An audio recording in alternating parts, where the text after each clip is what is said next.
Bueno, pues vamos a iniciar nuestro estudio de la Parashá Vayera, que es Génesis, Bereshit 18:22, Bereshit en el comienzo. Vamos a iniciar pidiéndole al Creador que nos ayude a que este estudio sea para Él. Mi Señor, tú que todo lo puedes y todo lo eres, te ruego, mi Rey, que nos ayudes a entender tus palabras, estudiar tus palabras a lo profundo, a llegar a una conclusión correcta, a no hablar mentiras, mi Señor, a que solo la honra y la gloria sea para ti, mi Señor, que esto sirva para mi familia, para todos nosotros que estamos parte del pueblo de Israel, mi Señor, que son parte de mi familia. Te ruego que me ayudes a expresar tus verdades y no a expresar mentiras, mi Señor, que esto sea conforme a tu voluntad. Sea tu voluntad en el nombre de tu Hijo Jesús, Yeshua. Amén. Bueno, pues vamos a iniciar leyendo el capítulo 18, verso 17 de Bereshit, de Génesis. Y dice así. Voy a cambiar los términos. Aquí normalmente dice Jehová o Yahvé. Yo estoy poniendo estos 4 letras, que son las 4 letras hebreas del nombre sagrado del Eterno, que es Yod, Hei, Vav, Hei. Y bueno, pues esto lo hago para tener más respeto al nombre sagrado del Eterno y no equivocarnos en la pronunciación. Lo voy a pronunciar yo como Yahweh, que es la pronunciación que yo creo que es la más cercana a la realidad. Dice así: y Yahweh dijo: encubriré yo a Abraham lo que voy a hacer, habiendo de ser Abraham una nación grande y fuerte, y habiendo de ser benditas en él todas las naciones de la tierra, porque yo sé que mandará a sus hijos y a su casa después de sí, que guarden el camino de Yahweh, haciendo justicia y juicio, para que haga venir Yahweh sobre Abraham lo que ha hablado acerca de él. Aquí hay varias preguntas que estoy reproduciendo de este hombre que se llama Natan Menashe, que es la parte que estudié aquí de la Torah. Él nos hace reflexionar acerca de por qué el Eterno, el Creador del cielo y de la tierra, pregunta: ¿encubriré yo a Abraham lo que voy a hacer? ¿Qué acaso le dice a Abraham todo lo que va a hacer? ¿Le pasa un reporte de lo que va a hacer Abraham? ¿Es así como él se maneja? Definitivamente no. Abraham no es alguien al quien el Eterno le esté diciendo exactamente qué va a hacer en todos los aspectos. Pero ¿por qué aquí hace esa pregunta? Como diciendo, no lo voy a hacer, no voy a encubrirle a Abraham esto.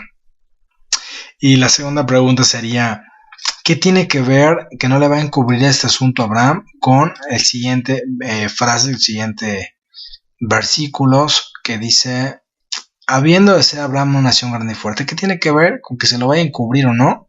Con que sea una nación grande y fuerte, con que él va, habiendo de ser benditas en él todas las naciones de la tierra, con que en él van a ser benditas todas las naciones de la tierra, que tiene que ver también con esto. Y aquí aparentemente nos dice el por qué no se lo va a encubrir, y dice: porque yo sé que mandará a sus hijos y a su casa después de sí, que guarden el camino de Yahweh, haciendo justicia y juicio, para que haga venir Yahweh sobre lo que ha hablado acerca de él. Entonces, como que hay una cierta confusión en este texto acerca de qué es lo que la razón por la cual Yahweh no encubrirá a Abraham lo que va a hacer. ¿Por qué? A ciencia cierta, aquí no se alcanza a ver completamente cuál es este tema, así que vamos a analizarlo un poquito más a profundidad. Ok, entonces el primer asunto sería que tiene que ver que no le va a encubrir a Abraham esto con que es una nación grande y fuerte, y con que van a ser benditas todas las naciones de la tierra. Bueno, pues recordemos que Abraham le hace una promesa, y esa promesa tiene que ver con que su descendencia sería como las estrellas del cielo, incontables como la arena del mar, y que de su descendencia saldría multitud de naciones. Esto es cuando se circuncida a los 99 años. Y bueno, pues aquí el tema sería qué tiene que ver con con el tema de la nación grande y fuerte. Bueno, pues obviamente el Eterno sabe que de él descendería esa grande nación, esa fuerte nación, que es la nación de Israel, que sería tan grande y que sus enseñanzas pues llegarían hasta los rincones de la tierra, ¿no? Y esto es explícito porque en todas las Biblias existe el Antiguo Testamento, que sería un libro judío, con todos los conocimientos de Abraham, de Moisés, de Isaac, de Jacob y todos los patriarcas, que llegan a las orillas más recónditas del mundo, en donde ya casi cualquier persona puede tener acceso a esta fuente de conocimiento que había de ser Abraham, que había de ser el pueblo de Israel. Entonces, esto tiene que ver con el término de enseñanza, y dice que habiendo de ser benditas en todas las naciones de la tierra. La palabra, este texto implica que, bueno, la bendición de que esta familia, que este pueblo de Israel tuviera, se esparciría en todas las naciones de la tierra. Esta bendición tiene que ver con la bendición de Efraín, y bueno, con ello un tema muy grande, muy padre, que tiene relación con nosotros. Y es que, de acuerdo a esta historia de Efraín, esta promesa que se le hace a Abraham de que su descendencia sería como estrellas del cielo, pasa a Isaac, su hijo, de Isaac pasa a Jacob, y Jacob tuvo 12 hijos. Esta promesa no pasa a ninguno de los 12 hijos, sino pasa a un nieto de Jacob, que es Efraín. Efraín recibe esta promesa, y aparentemente esta promesa no se ha cumplido. Y es que el pueblo de Israel se divide en dos. A grosso modo, no voy a concentrarme ahorita en esto, creo que esto es para un tema aparte, pero a grosso modo, esos dos tribus en las que se separa, pues así se denomina la casa de Israel y la casa de Judá. La casa de Israel, liderada inicialmente por un efraínita, por uno de la tribu de Efraín, que se llama Jeroboam. Este Jeroboam, bueno, pues hizo que también esa casa de Israel se le llamara la casa de Efraín. Entonces, esta casa de Efraín, que era formada por 10 de las tribus, fue esparcida entre todas las naciones, y entre todas las naciones pues se perdió, y nadie sabe dónde quedaron esas 10 tribus de Israel, hasta que Yeshua viene y empieza a decir que él viene a buscar a la casa de Israel. Y eso no se concentra en este texto histórico, porque pues nadie sabía quién era la casa de Israel, pues no era otra cosa más que la casa de Efraín. Y él anda buscándolos en Roma, anda buscándolos en Éfeso, anda buscándolos en Galacia, que Galatia significa la dispersión de Yahweh, es decir, donde fueron dispersos todas estas tribus de Israel. Y es que ahí es donde se empieza a llevar a cabo esta promesa que se le hizo a Abraham, de que en él serían benditas todas las naciones de la tierra. Entonces, ¿qué tiene que ver aquí esto? Tiene que ver porque esta enseñanza que Abraham llevaría a todas las naciones de la tierra, pues es una enseñanza muy grande, en la cual el Eterno está pues interesado en que esta enseñanza se esparza. Y bueno, por eso enseguida dice, porque yo sé que mandará a sus hijos y a su casa después de sí, que guarden el camino, haciendo justicia y juicio. La palabra justicia en hebreo es la palabra sedaká, y juicio es mishpat. Sedaká tiene que ver con misericordia, y juicio, mishpat, con el mandamiento, como un poco más rígido. ¿Qué quiere decir? Que la palabra sedaká esté antes de la palabra juicio. Significa que antes de ser tan rígidos, siempre se tiene que tener misericordia. Claro que hay límites, ahí donde ya la misericordia no puede aplicarse y tiene que aplicarse el juicio. Por ejemplo, con un hombre que, bueno, pues no tiene arrepentimiento y asesina y viola y mata. Obviamente que él no va a merecerse de acá, sino juicio, mishpat, que sea lo que él merezca.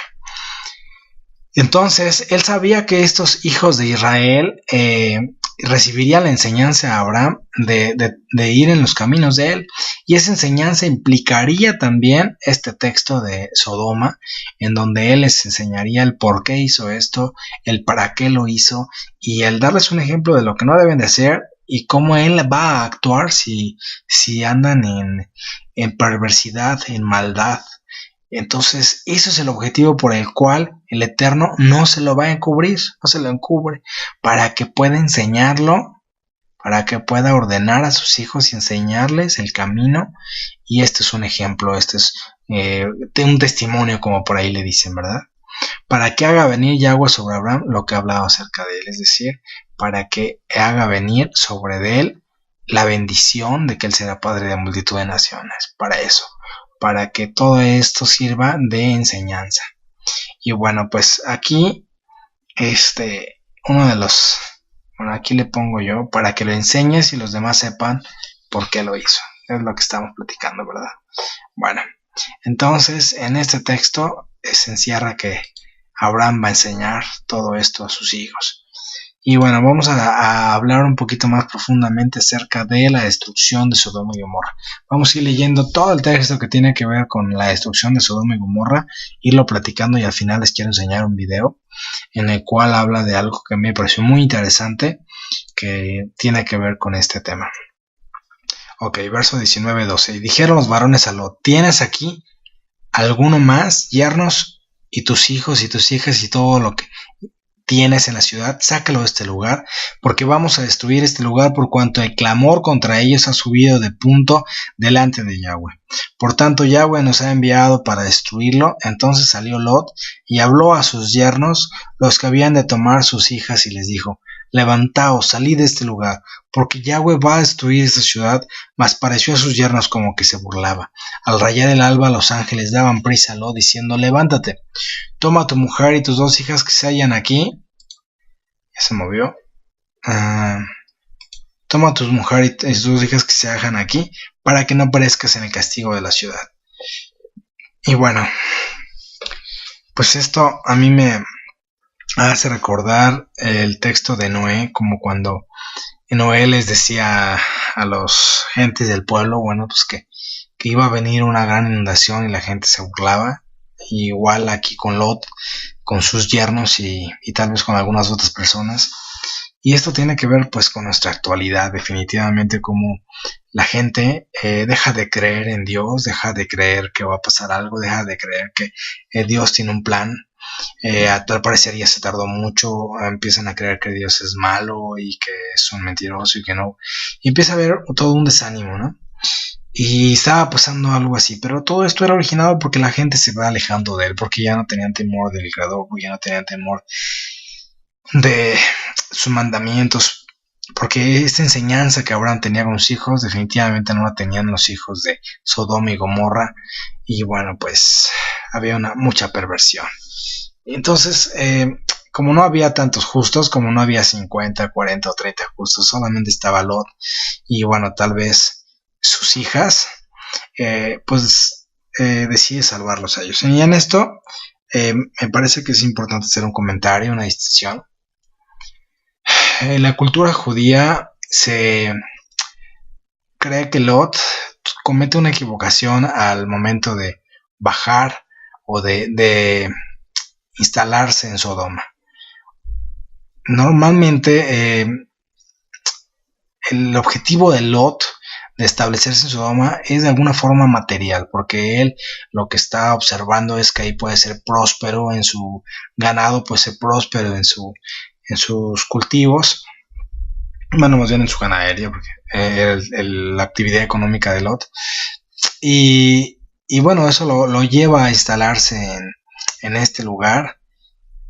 Y de alguna forma los judíos creen que eso no estuvo del todo bien, porque él tenía que observar no nada más lo económico, sino también el tema espiritual. Es decir, el hecho de estar rodeado de gente malvada, de gente mala, pues definitivamente no era lo correcto a los ojos del Eterno. Él tenía que buscar un lugar adecuado para vivir con su familia, para enseñarles los mandamientos del Creador y dejar un poquito de lado el tema económico, en el cual el Eterno pues definitivamente lo estaba bendiciendo.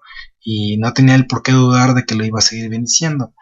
De tal manera que aquí pues ellos consideran que cometió un error y de alguna forma lo llegan incluso a considerar que no era tan justo. Sin embargo, en el Brit Hadashah, en el Nuevo Testamento, sí leemos que Lot era considerado un justo y por eso es salvo. Es decir, de alguna forma seguía cumpliendo los mandamientos, seguía creyendo en el Eterno, seguía leyendo, aprendiendo de él y de alguna forma no se había desviado del camino. Entonces, bueno, están esas dos vertientes que se las platico. Bueno, vamos a seguir leyendo.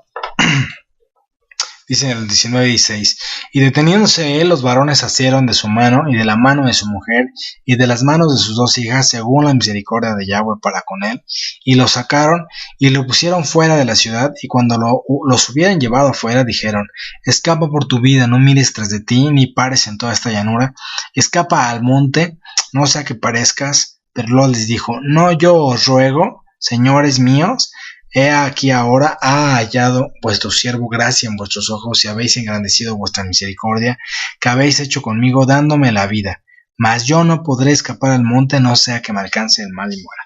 Y aquí pues me da la impresión de que de alguna forma Lot, en el siguiente texto que vamos a leer, les pide a ellos que pueda llegar a Zoar, ¿verdad? Pero al final de cuentas, cuando Lot está en Zoar, no decide quedarse ahí por miedo y va y se esconde en el monte. En un monte se esconde en una cueva. Y a mí me da la impresión de que Lot recuerda esto, que aquí los ángeles le estaban diciendo que escapara al monte.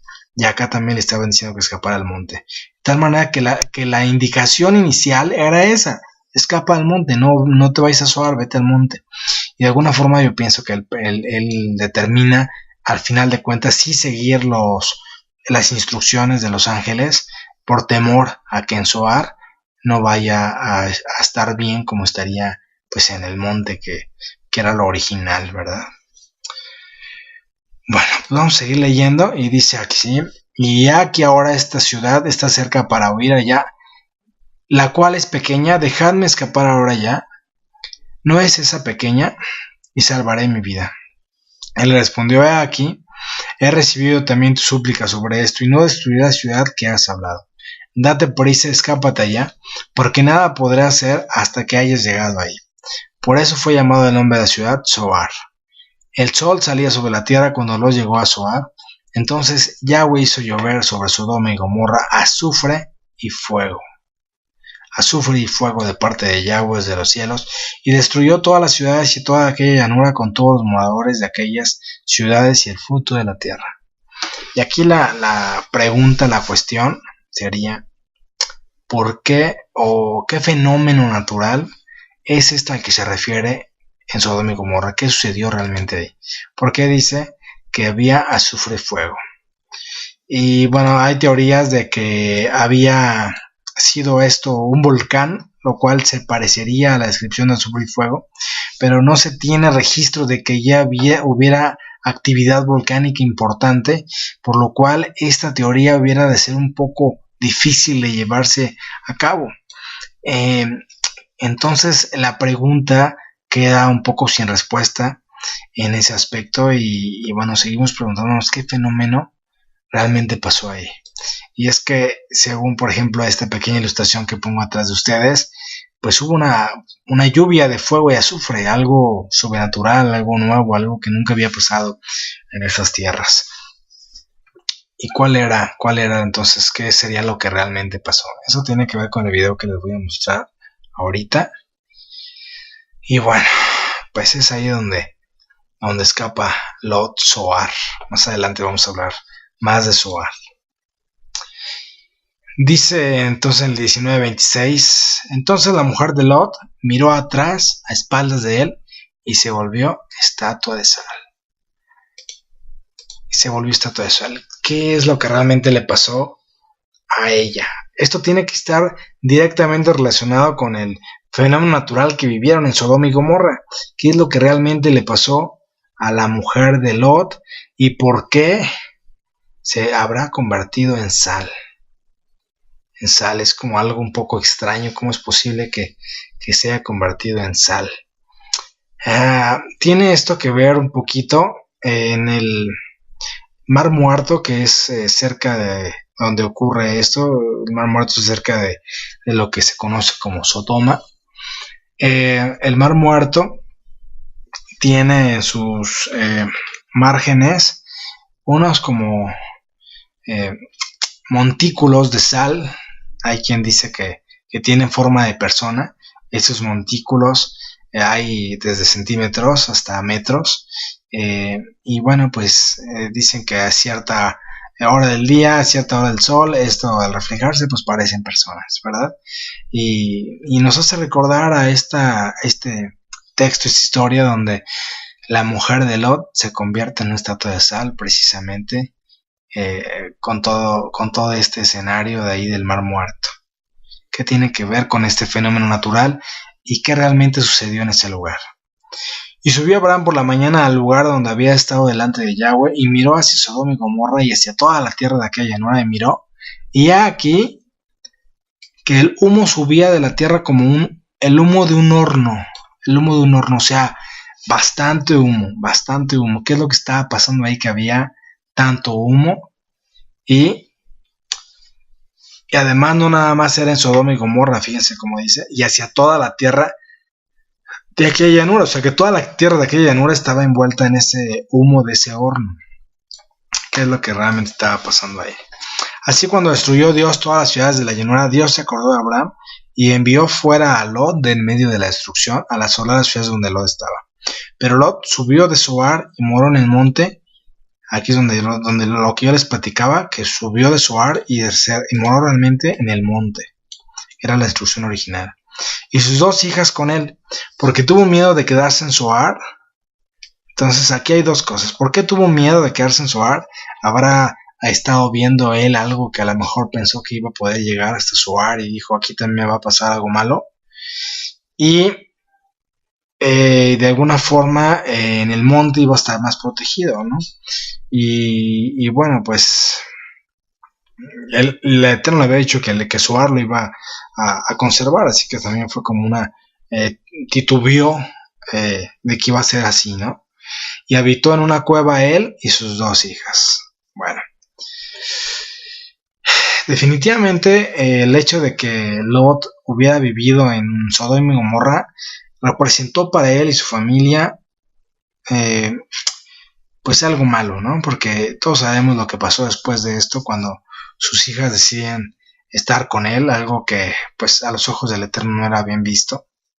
Definitivamente esto causó problemas en toda su descendencia, que son los moabitas, los amonitas.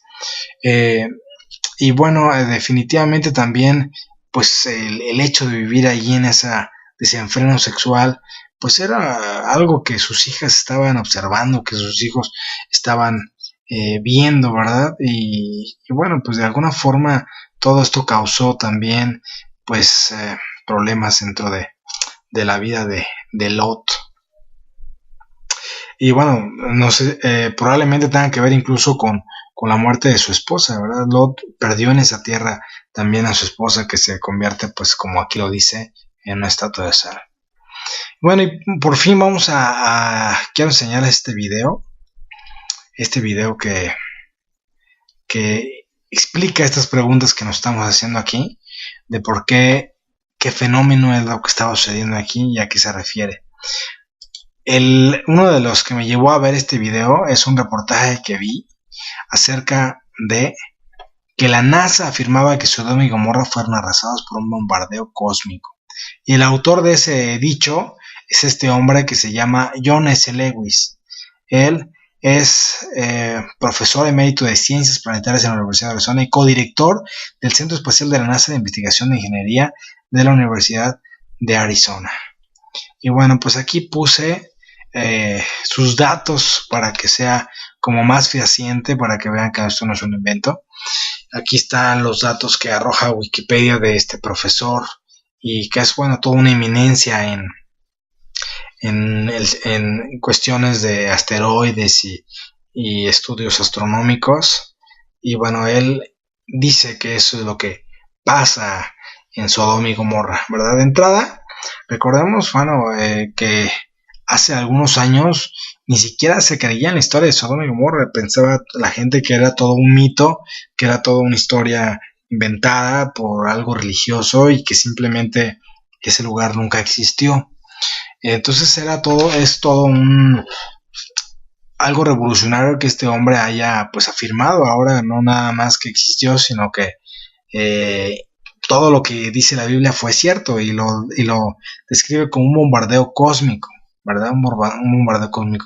Este hombre, bueno, pues tiene doctorados en geoquímica, en cosmochemistry en la Universidad de California en San Diego, bueno, tiene una serie de estudios, enseñó ciencias espaciales y cosmoroquímica en el Instituto de Tecnología de Massachusetts, etcétera. Bueno, pues este hombre es experto en composición y química de asteroides y cometas, tiene intereses especiales en los asteroides, en esta parte de la industria que se pudiera desarrollar por incluso los asteroides. Está muy centrado pues en este tema. Y bueno, relacionado con esto, encontré este video que se los muestro aquí. Este video tiene que ver con... Y parece que está extraordinariamente relacionado con la historia de con Sodoma. esto que les platico. Vamos a verlo. En un pequeño disco de arcilla, un antiguo astrónomo sumerio registró una extraña visión nocturna del cielo. Indica que un objeto pasa por delante de las estrellas a gran velocidad.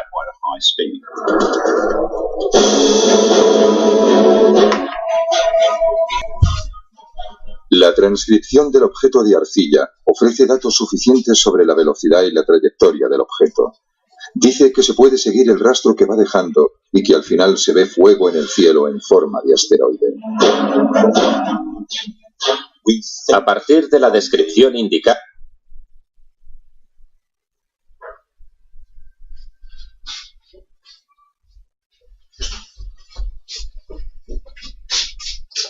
Se trabó aquí un poco el video. Vamos a continuarlo. en la tabla, creemos que ese asteroide medía más de 1 kilómetro de diámetro. Si la información de la tabla es correcta, el impacto del asteroide al golpear la Tierra debió ser devastador, 100 veces más potente que la mayor arma nuclear del mundo.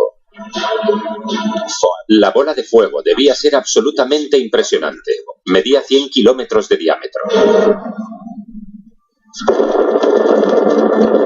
Es posible que los restos de escombros resultantes del fuego cayeran a cientos de kilómetros. Una enorme pluma cae sobre el este y norte de Egipto, el Sinaí y toda la zona. Cae fuego y azufre del cielo, en el área donde la leyenda nos habla de fuego y azufre. Ahí es donde la historia se quedó durante milenios, en una historia de fe que la ciencia no podía probar. Pero en 1894, una expedición arqueológica descubrió pruebas sorprendentes, confirmando la increíble historia de la ira de Dios. Aquí, en Madaba, Jordania, a 35 kilómetros de Jerusalén, un arqueólogo británico descubrió una antigua maravilla bajo sus pies. Bajo las piedras del pavimento de la iglesia de San Jorge se encuentra un mosaico con un intrincado mapa. Construido en algún momento del siglo VI después de Cristo, esta maravillosa obra de arte revela con precisión la configuración del terreno, mostrando la situación de Jerusalén, Jericó, el Mar Muerto y abajo a la derecha un nombre que solo aparece en la Biblia: Zoar.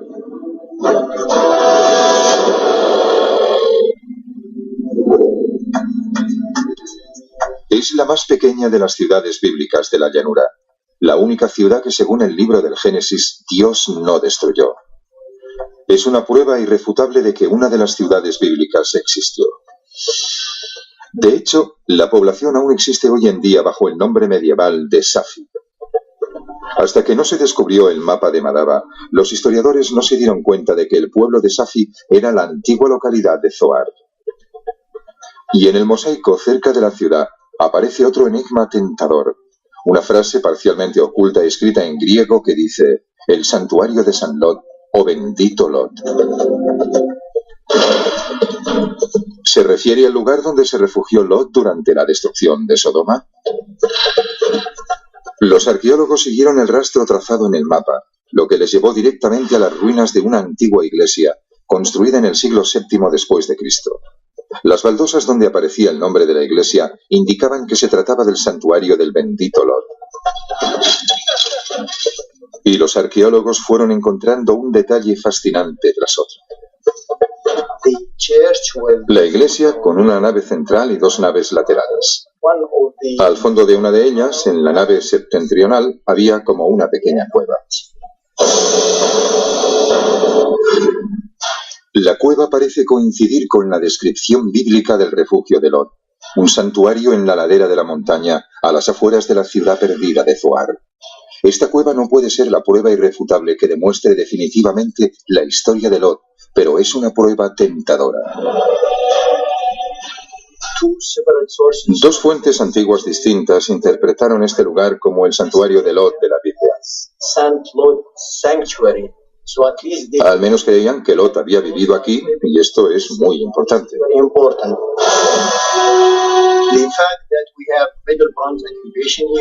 El hecho de que haya ciertos detalles de la edad de bronce dentro de la cueva, el hecho de que haya restos de un cementerio fuera, y el hecho de que este lugar esté 1 kilómetro al noreste de Zoar, todo ello son pruebas evidentes de que aquí vivió gente, y es posible que el mismo Lot lo hiciera.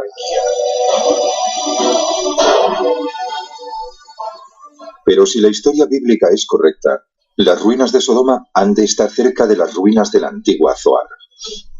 Los equipos arqueológicos llegaron a la misma conclusión con resultados asombrosos. Desde la década de 1970, los arqueólogos han descubierto 4 diferentes ciudades de la Edad de Bronce que coinciden de forma sorprendente con las 4 ciudades que, según la Biblia, Dios destruyó junto a Sodoma.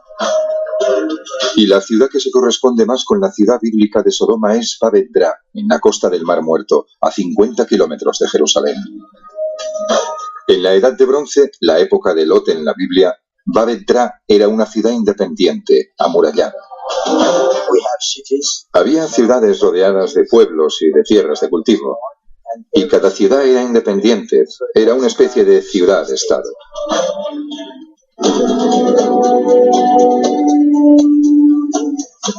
En su apogeo, Babet-Dra era el hogar de 1 millar de ciudadanos. Cuando empiezas a analizar los objetos de las casas, dices, esto era la cocina, esto era el área de trabajo, esto era la entrada, o lo que sea. Los primeros arqueólogos también hicieron un descubrimiento inquietante en Babet-Dra: fosas comunes. La gente estaba impresionada por el número de tumbas que había aquí. De acuerdo con diferentes cálculos, aquí había enterradas 20.000 personas. Y para un lugar tan pequeño es un cementerio enorme. Las primeras tumbas datan de alrededor del 3000 a.C. El enorme número de tumbas sugiere una catástrofe similar a la de la antigua Sodoma. Y existen otras pruebas evidentes de que se debió a una destrucción por fuego. En la excavación arqueológica había ceniza en algunas zonas. De hecho, los datos arqueológicos nos indican que la ciudad de Babet-Dra fue abandonada repentinamente. Sus restos quedaron sin tocar justo donde cayeron, hasta ser descubiertos en las últimas décadas. La clave para relacionar Babet-Dra con la Sodoma de la Biblia puede estar en este pequeño disco, hallado 600 millas al este, en las ruinas de la antigua Nínive.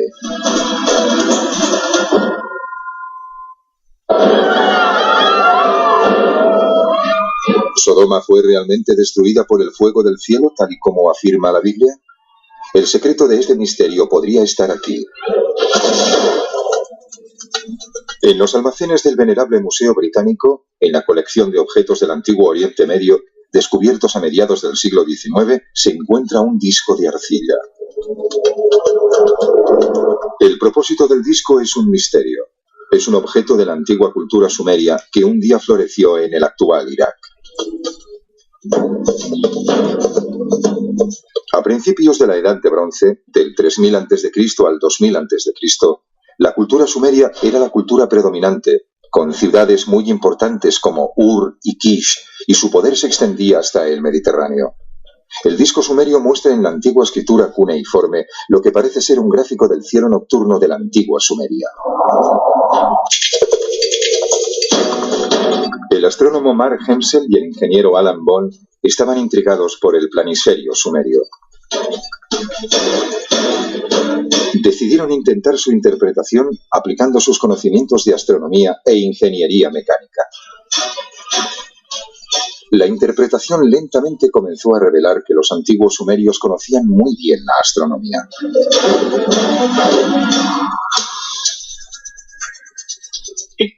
Es una interpretación muy sofisticada del cielo nocturno, lo que demuestra que se trata de un astrónomo profesional que conoce su oficio. Y no solo alguien que mira el cielo por la noche y hace elucubraciones.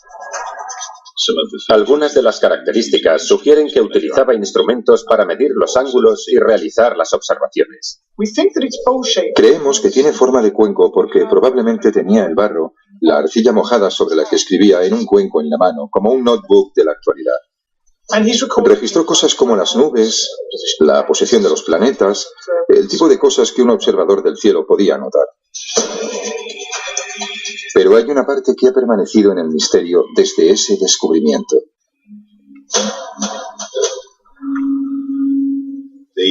El planisferio muestra la constelación de Piscis y una línea de puntos, por así decirlo, cruzando el cielo.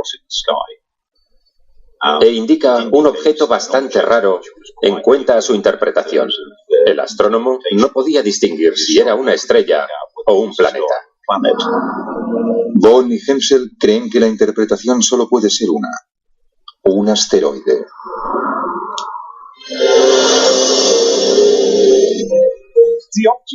El objeto habría sido visto primero en la constelación de Piscis, que él denomina Apin.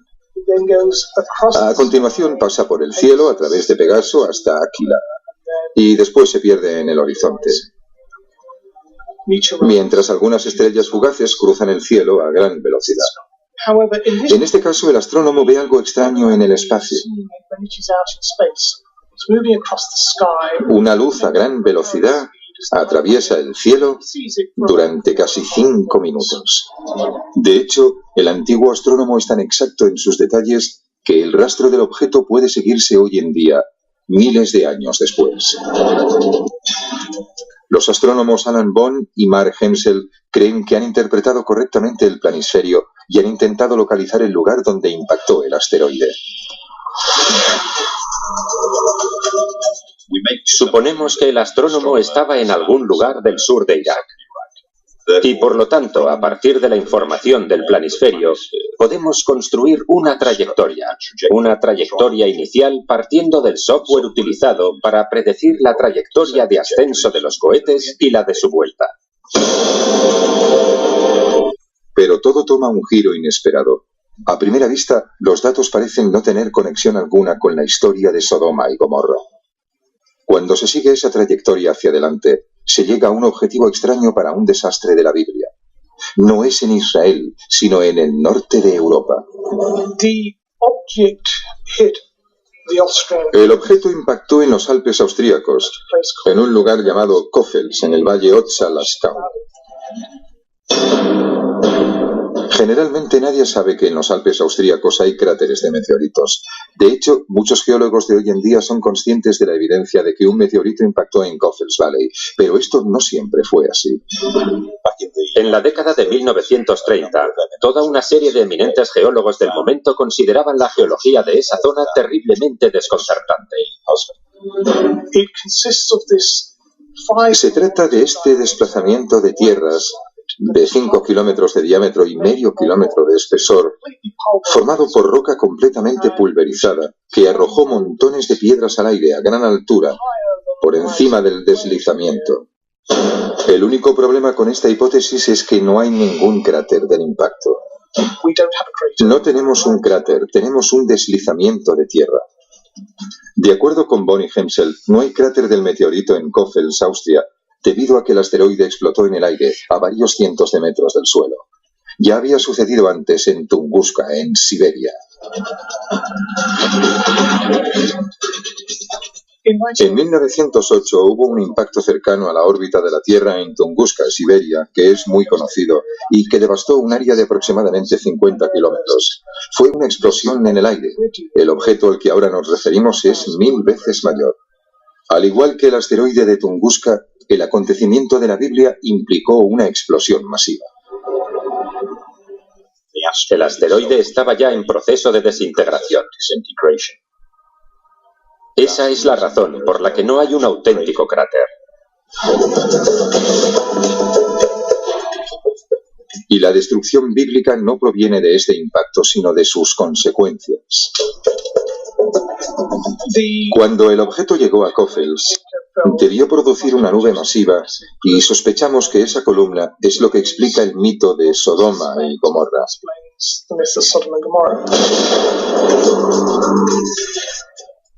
Los efectos de los restos de asteroides apenas se conocían antes del año 1994, cuando la cola del cometa Schumacher-Levy impactó en el planeta Júpiter, cuyos fragmentos pudieron ver los observadores terrestres.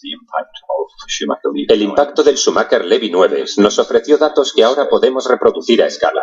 A los ingenieros les encanta reproducir cosas a escala, así que podemos asumir razonablemente lo que sucedió.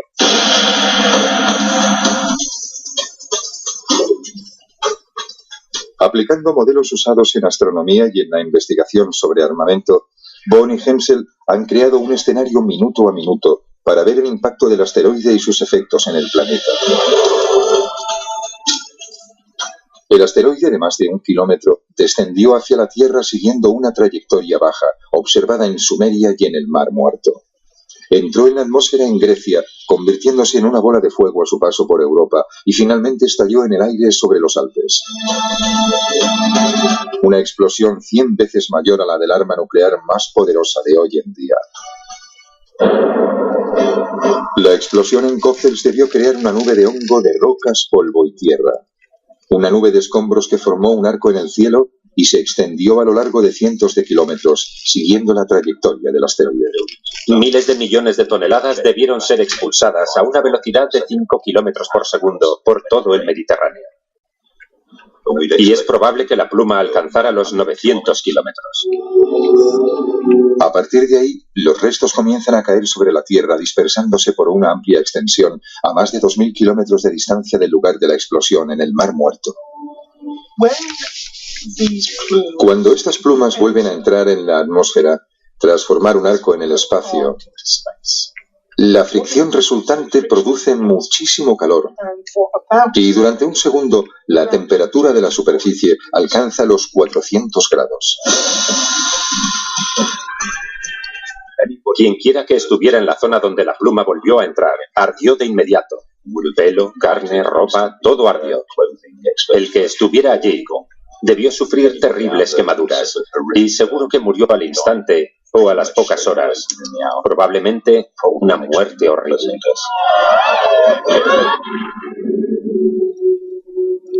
Debió haber muy pocos supervivientes en la zona donde reentró la pluma, localizada en el Mar Muerto.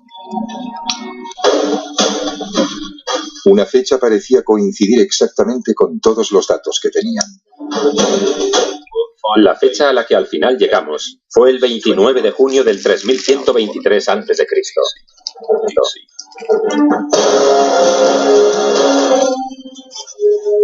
Si la interpretación de Bohn y Hensel es correcta, el planisferio es una prueba evidente de una de las mayores catástrofes de la humanidad.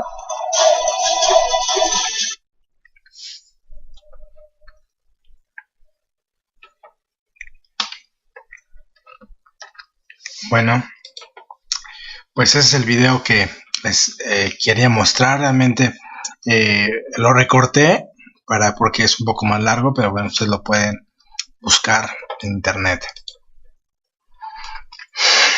Y es que es sorprendente todas las casualidades, toda la semejanza que tiene este fenómeno que ellos describen con lo que describe la Torah. ¿Cuál es el objetivo de esto? Bueno, pues es que, como decíamos hace un momento, pues en la actualidad hay una serie de desánimo, de no creer que todo lo escrito fue verdad. Y la ciencia, lejos de alejarnos, valga la redundancia, de la Biblia, del Eterno, nos acerca a ella si la estudiamos un poco más de cerca. Y aquí nos demuestra que todo lo dicho y sucedido en Sodoma y Gomorra ocurrió al pie de la letra. Ocurrió el fenómeno, ocurrió la huida de Lot, ocurrió la sobrevivencia de Zoar, que es este pueblo que se llama Safi, que aquí lo muestro en este mapa, que aún existe, e incluso aquí está una tienda de ropa de ese lugar. Y bueno, pues es impresionante cómo el Eterno hasta el día de hoy ha hecho que ese pueblo sobreviva como testigo de lo que él hizo, ¿verdad? Y bueno, eso explica este humo que salía como horno que vio Abraham. Y bueno, todos los detalles son congruentes y se pueden explicar ahora. Esta es una foto que saqué de Google Maps, pero reciente, de lo que se le llamaba la cueva de Lot, ahí en Safi. Es la cueva de Lot, igual, reciente, explicable. Y otra cosa que es interesante es que la palabra para describir que la esposa de Lot se volvió sal es la palabra melaj. La palabra melaj, bueno, es sal, pero es una sal en polvo, ¿verdad? Es polvo. Quiere decir que se quedó pulverizada. Junto con esta explicación que vimos aquí del fenómeno natural que sucedió, pues nos damos cuenta que efectivamente, pues, la esposa de Lot pudo haber quedado pulverizada como sal, ¿verdad? Como un montoncito de sal, bueno, como una estatua de sal, pero es así como se explica. Y bueno, esta es una foto actual del área donde estaba Sodoma, totalmente desértico, totalmente no hay nada, no hay ninguna civilización. Y eso nos hace pues ver que este juicio que el Eterno hizo caer sobre esa civilización que aparentemente era muy avanzada en ese entonces, pues fue tan severa que dejó todo esto en ruinas.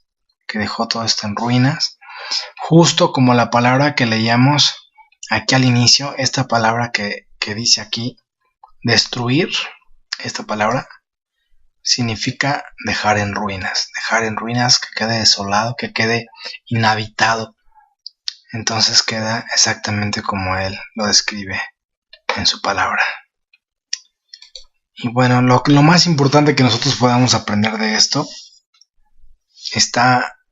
es por qué sucedió y qué tenemos que evitar, volver a hacer para que esto no suceda, ¿verdad? Vamos a leer Romanos 1:18 al 32.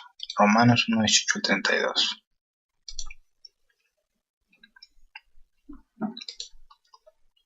Ok, aquí está Romanos 1:18 al 32. Y dice así: porque la ira de Dios se revela desde el cielo contra toda impiedad e injusticia de los hombres, que detienen con injusticia la verdad. Porque lo que de Dios se conoce le es manifiesto, pues Dios se lo manifestó. Porque las cosas invisibles de Él, su eterno poder y deidad, se hacen claramente visibles desde la creación del mundo, siendo entendidas por medio de las cosas hechas, de modo que no tienen excusa. Pues habiendo conocido a Dios, no le glorificaron como a Dios, ni le dieron gracias, sino que se envanecieron en sus razonamientos, y su necio corazón fue entenebrecido. Y es que no sucede en la actualidad que hay mucha gente que se envanece en sus razonamientos y que dice que Dios no existe y empieza a pensar que hay serios razonamientos, por ejemplo, la evolución de Darwin o algunos otros razonamientos que aparentemente contradicen a la Torá, que aparentemente contradicen a la palabra del Eterno, y bueno, pues en lugar de volverse sabios, pues se vuelven con un necio corazón que se vuelve entenebrecido, como aquí lo describe. profesando ser sabios se hicieron necios, igual que está sucediendo en la actualidad. Y esto es un llamado pues a los jóvenes, porque esta tendencia está más hacia la juventud. Los jóvenes en la actualidad piensan que pues de alguna forma la ciencia niega la existencia de Dios, piensan que la ciencia pues niega todos los milagros del Eterno. Y bueno, pues este video que acabamos de ver nos demuestra que no es cierto, ¿verdad? Que el Eterno existe, que todo lo que está en la Biblia existió y que la ciencia lo puede avalar.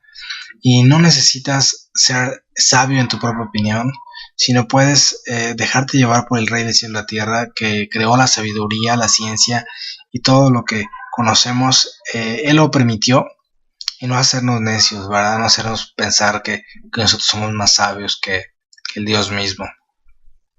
Y continúa aquí, dice: cambiaron la gloria de Dios incorruptible en semejanza de imagen de hombre corruptible. Empezaron a adorar imágenes, ¿verdad? Algo parecido a lo que pasa en la actualidad. De aves, de cuadrúpedos, de reptiles, por lo cual también Dios los entregó en la inmundicia, en las concupiscencias de sus corazones. Concupiscencias es como lujuria, todo esto tiene que ver con los pecados sexuales, de modo que deshonraron entre sí sus propios cuerpos, ya que cambiaron la verdad de Dios por la mentira, honrando y dando culpa a las criaturas que antes el Creador, el cual es bendito por los siglos. Amén. ¿Verdad? Por esto Dios los entregó a pasiones vergonzosas, pues aún sus mujeres cambiaron el uso natural por lo que es contra la naturaleza. Es decir, las relaciones sexuales llevaban mujeres con mujeres. De igual modo, los hombres, dejando su uso natural de la mujer, se encendieron en su lascivia unos con otros, es decir, la homosexualidad del hombre. Igual que en Sodoma, desgraciadamente, y no es que yo tenga nada contra un homosexual, tengo amigos homosexuales, pero eso no quiere decir que yo les pueda decir que está bien lo que están haciendo, porque efectivamente el Eterno dice que lo que hizo con su naturaleza está implícito cuál es el uso natural de sus cuerpos, cuál es el uso natural de las cosas, y es ahí por donde tienen que andar, y es ese camino el correcto, y que nos hemos desviado de ello, que nos hemos vuelto en contra del objetivo de Dios en su naturaleza, y hemos cometido hechos vergonzosos, como lo describe aquí, cometiendo hechos vergonzosos hombres con hombres y recibiendo en sí mismo la retribución debida a su extravío. Entonces es realmente pues triste, es realmente preocupante como muchas de las cosas que se sucedían en Sodoma pues están sucediendo en la actualidad, están llevándose a cabo, y eso pues nos enciende los focos rojos, porque si Sodoma lo destruyó por esos pecados, ¿acaso nosotros estamos libres de pecado y libres de esa destrucción? Como ellos no aprobaron tener en cuenta a Dios, Dios los entregó una mente reprobada para hacer cosas que no convienen, estando testados en toda injusticia, fornicación, perversidad, avaricia, maldad, llenos de envidia, homicidios, contiendas, engaños y malignidades, murmuradores, detractores, aborrecedores de Dios, injuriosos, soberbios, altivos, inventores de males, desobedientes a los padres, necios, desleales, sin afecto natural, implacables y sin misericordia. Pareciera una lista interminable de cosas abominables, pero lo más terrible de todo esto es que son cosas que vivimos día con día. Su pobre servidor vive en una ciudad que se llama Irapuato, Guanajuato, y es realmente sorprendente que en esta parashá, en esta porción semanal, pues nos haya tocado ver este tema de Sodoma, porque nosotros estamos atravesando en esta ciudad un problema de asesinatos muy grandes. Hay asesinatos todos los días, hay cosas horribles, se encuentran fosas con cuerpos, hay malignidades, hay robos, hay perversidad, hay avaricia. Obviamente que este mundo está lleno de soberbios, de altivos, la gente desobedece a sus padres, los niños cada vez son más rebeldes. Y bueno, todo esto está sucediendo en el mundo, no nada más en mi ciudad, sino en todo el mundo, en todo el país. Y esto, bueno, pues estamos llegando al colmo de la maldad, y pues no es improbable que pronto llegue el juicio que Él nos anticipó, ¿verdad? quienes habiendo entendido el juicio de Dios, de los que las practicaban tales cosas, son dignos de muerte. ¿De qué son dignos? De muerte. ¿De qué somos dignos si volvemos a repetir todo esto? De muerte. No solo las hacen, sino que también se complacen con las practican. Y es que ya en la actualidad, aquel que se dedica a los placeres sexuales, parece que la gente lo aplaude. Aquel joven que tiene varias parejas, pareciera un campeón. Aquel homosexual a veces hasta consigue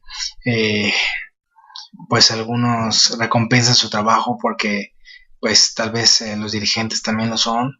Y bueno, parece que este mundo se complace con los que practican todo ese tipo de situaciones. Y vuelvo a repetir, no es que no tenga nada contra nadie, pero es así que estamos en contra de la ley de Dios.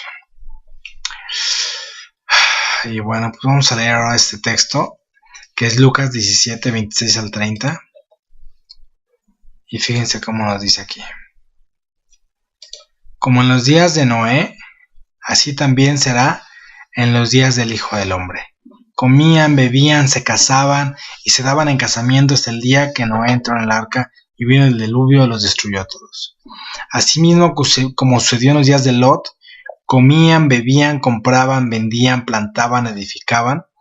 Mas el día en que Lot salió de Sodoma, llovió del cielo fuego y azufre y los destruyó a todos. Así será el día en que el Hijo del Hombre se manifieste. Y es que todo el mundo se está divirtiendo, bebiendo, comprando, vendiendo, edificando y no se dan cuenta que el día del Hijo del Hombre está cerca y que nuestras maldades están llegando al colmo y que todo esto va a suceder pronto. Así es. Bueno, pues cambiando de tema y de cosas feas, vamos a algo hermoso que tiene que ver con este tema para allá en el capítulo 22, verso 1. Vamos a empezar a leerlo y dice así. Aconteció después de estas cosas que probó Elohim a Abraham y le dijo a Abraham, y él respondió, heme aquí, y dijo, toma ahora tu único, Isaac a quien amas, y vete a tu tierra de Moria y ofrécelo allí en holocausto sobre uno de los montes que yo te diré. Y Abraham se levantó muy de mañana y enalbardó su asno y tomó consigo 2 siervos suyos y a Isaac su hijo y cortó la leña para el holocausto y se levantó y fue al lugar que Dios le dijo. ¿Y qué tiene esto que ver con la muerte de Yeshua? ¿Qué tiene que ver con la muerte de Yeshua? De Jesús.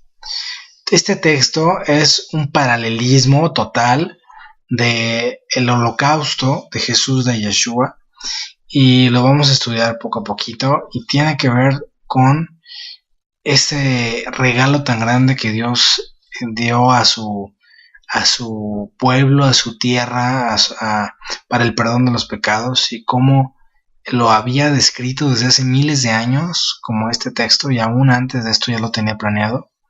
Y aquí la sombra de este sacrificio que iba a hacer Abraham con su hijo, Isaac, lo representa totalmente el sacrificio que hizo Dios con su hijo Jesús Yeshua. Vamos a leerlo y vamos a explicarlo. Dice así. Toma ahora tu único hijo. Si recordamos cómo es llamado Yeshua, Yeshua es llamado el unigénito, el primogénito. A tu único hijo, igual que Isaac era Yeshua, a quien amas. Yeshua era el hijo amado. Acuérdense lo que dijo en aquel entonces. Dijo, este es mi hijo amado en quien tengo complacencia. Era su hijo amado igual que Isaac. Vete de tu tierra de Moria. Aquí me voy a adelantar a la siguiente diapositiva para explicarles esto de Moria, que es, fíjense, aquí puse este recorte que dice, el monte de Moria es aquel que Génesis narra cómo subió Abraham con su primogénito Isaac. Pero bueno, importante es, el monte de Moria es identificado según la tradición judía como el monte del templo. Significa que en el lugar donde muere Yeshua, en el monte del templo, es el mismo lugar donde iba a ser sacrificado Isaac, el mismo sitio. Iban a hacer los dos sacrificios paralelos en el mismo lugar, haciéndolo más evidente que uno representaba el sacrificio del otro. Y ofrécelo ahí en holocausto. Si alguien recuerda en el Antiguo Testamento, los holocaustos son los sacrificios que se hacían principalmente para el perdón de los pecados. El holocausto de Hatat, de pecado, era uno de los más comunes, donde llevabas tú un animal para que muriera en tu lugar por tu pecado. Ese holocausto era algo que subía al cielo quemado para lograr todo el eterno, y era así denominado holocausto. Es curioso que aquí lo denominen igual holocausto. Y si recordamos, Yeshua no hizo otra cosa más que un holocausto, es decir, Yeshua hizo sacrificio para el perdón de los pecados de la misma manera que antes lo hacían, siguiendo la ley del Eterno. Lo hizo exactamente en el lugar donde tenía que ser, donde llevaban los holocaustos, que era el templo.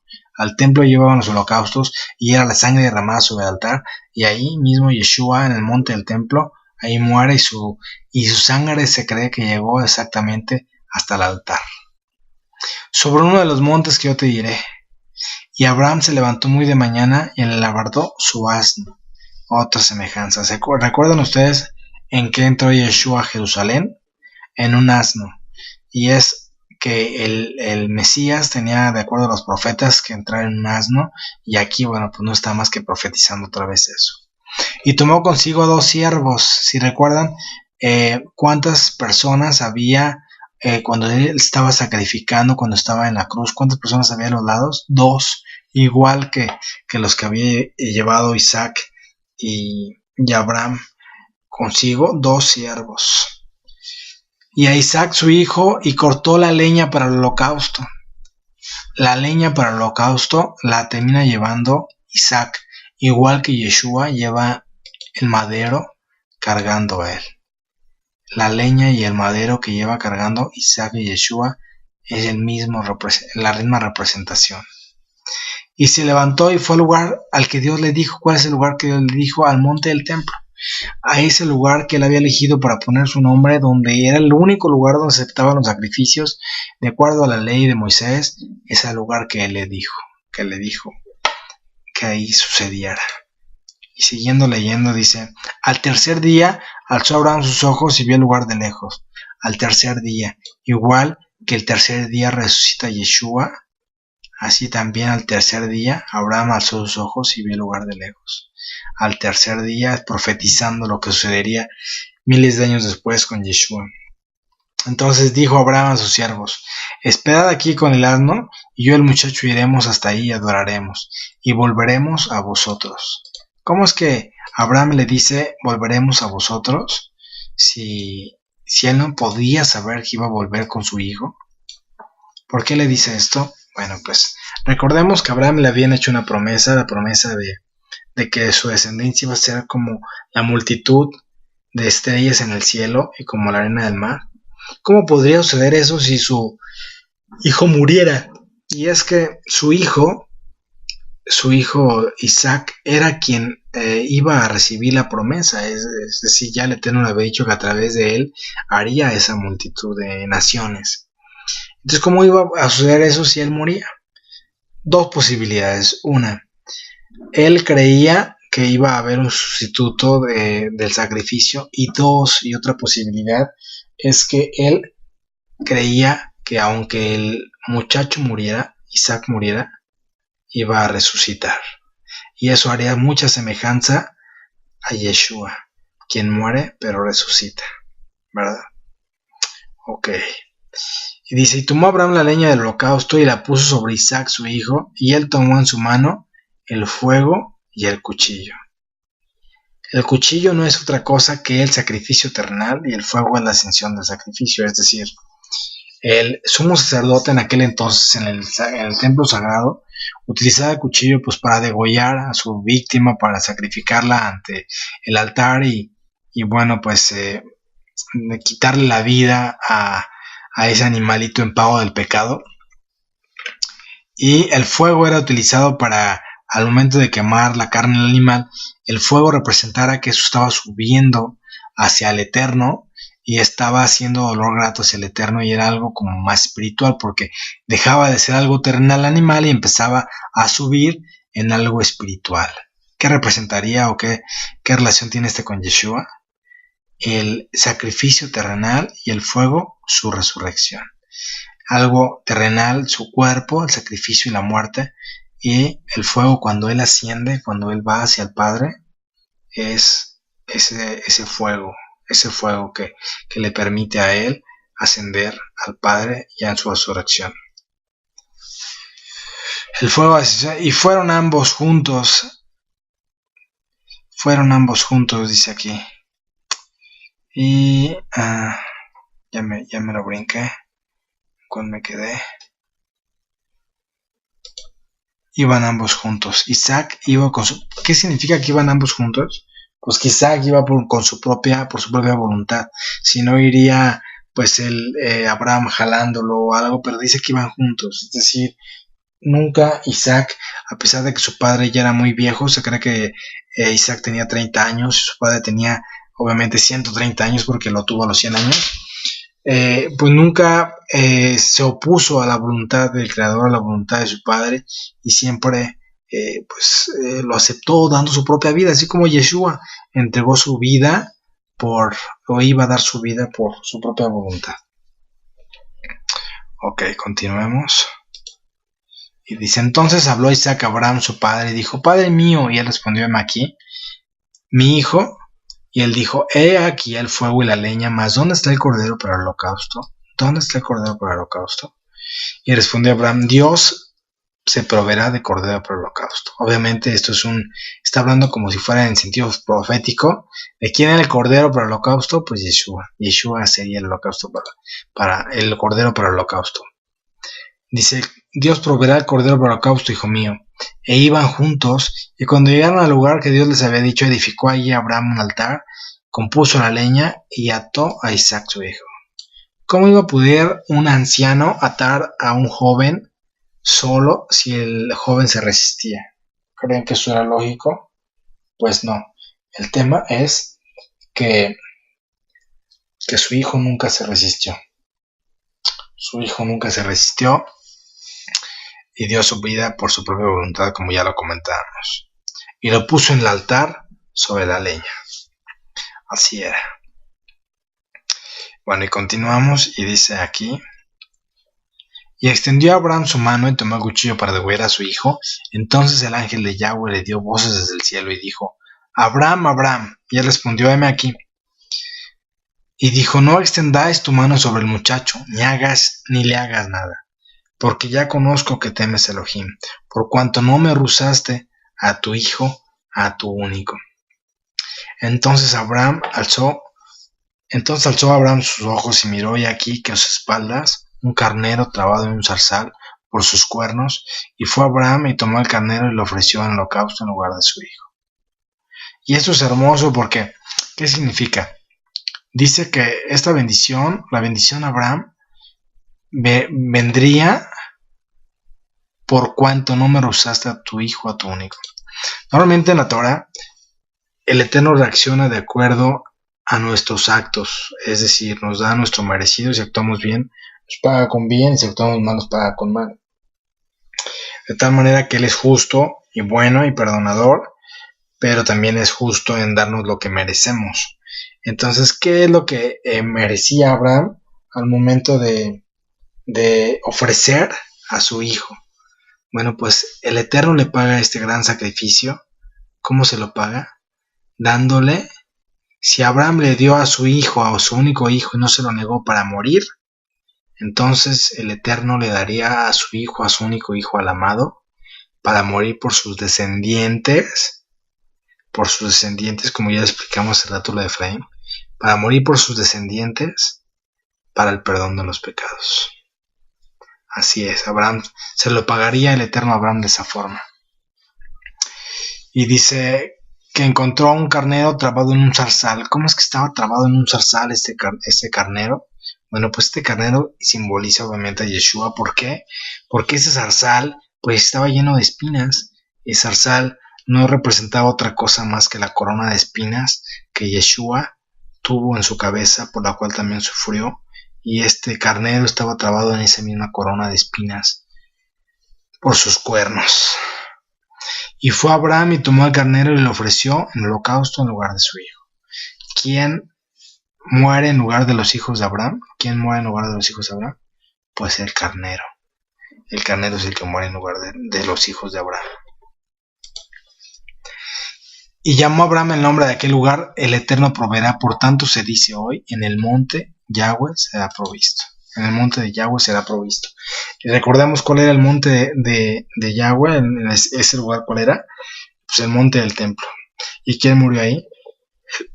Pues Yeshua. Yeshua es ese sacrificio en el cual el Eterno proveyó. Y por eso ese lugar hasta el día de hoy se llama el monte de Yahweh será provisto, porque ahí proveyó el Eterno de ese carnero para el perdón de todos los descendientes de Abraham, de todos los que creen en él. Y llamó al ángel de Yahweh a Abraham por segunda vez desde el cielo, y dijo: por mí mismo he jurado, dice Yahweh, que por cuanto has hecho esto y no me has rehusado a tu hijo, a tu único hijo, de cierto te bendeciré y te multiplicaré. Por eso la bendición y la multiplicación viene por esto, porque no lo rehusó a su hijo, a su único hijo, y por eso viene la bendición. Y ahora vamos a leer esto que está relacionado con Hebreos 6, 12 al 15. Hebreos 6, 12 al 15.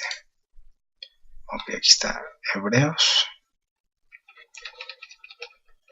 Está un poco lento.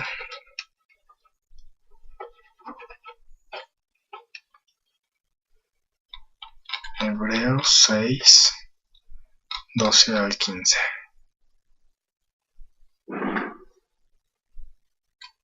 Ok, y dice así: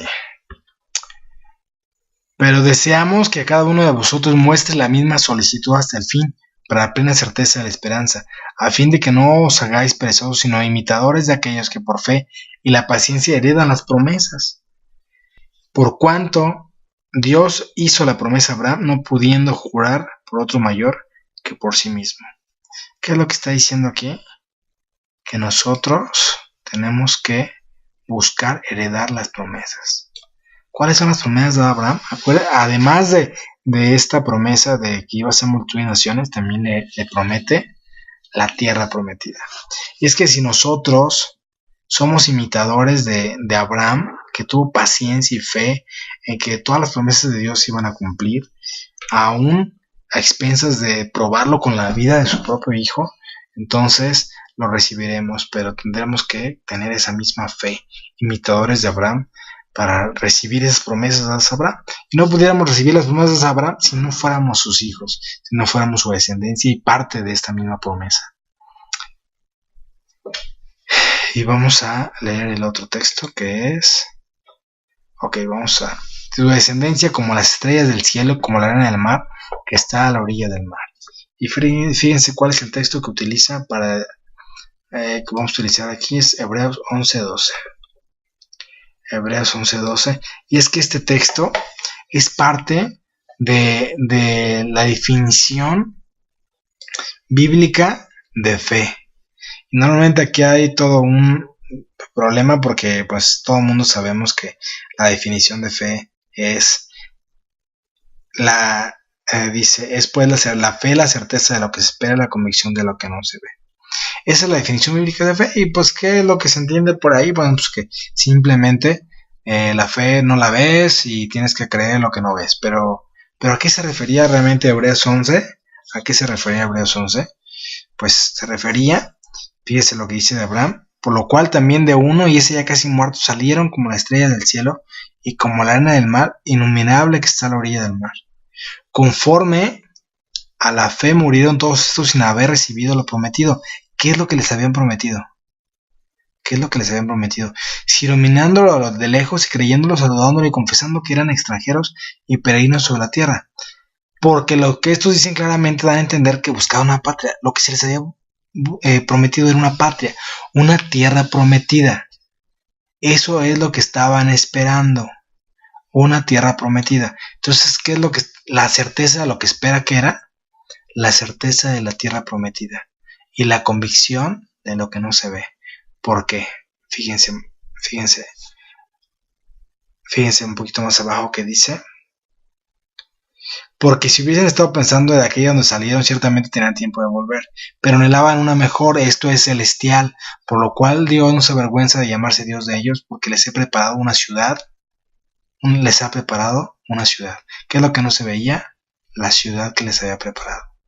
Eso era la ciudad, y la definición de fe se centraría entonces en la tierra prometida, a Abraham, y esas son sus promesas.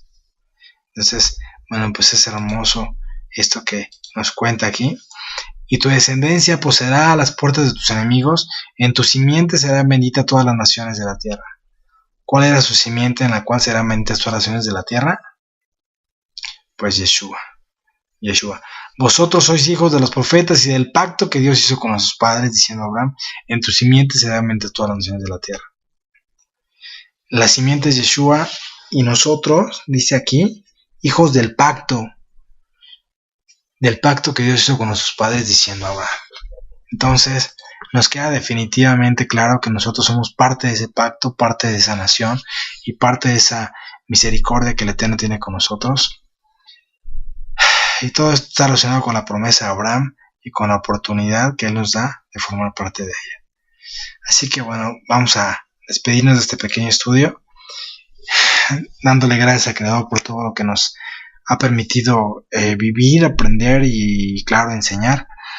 Y rogándole a mi Señor hermoso que inserte estas palabras en las mentes de algunos corazones, basta con que sean algunos, que se vuelvan a ti, mi Señor, que entiendan, mi Señor, que tú elegiste ya hace mucho tiempo gente simiente de Abraham, de gente descendientes de Abraham, mi Señor, que tú volverías, que sus corazones vuelvan hacia ti, hacia tu Torah, hacia tu ley y hacia tus mandamientos, mi Señor, que entiendan que ellos son parte de este pacto y que se alejen, mi Señor, de las abominaciones que este mundo les ofrece, que no los va a llevar más que a la muerte.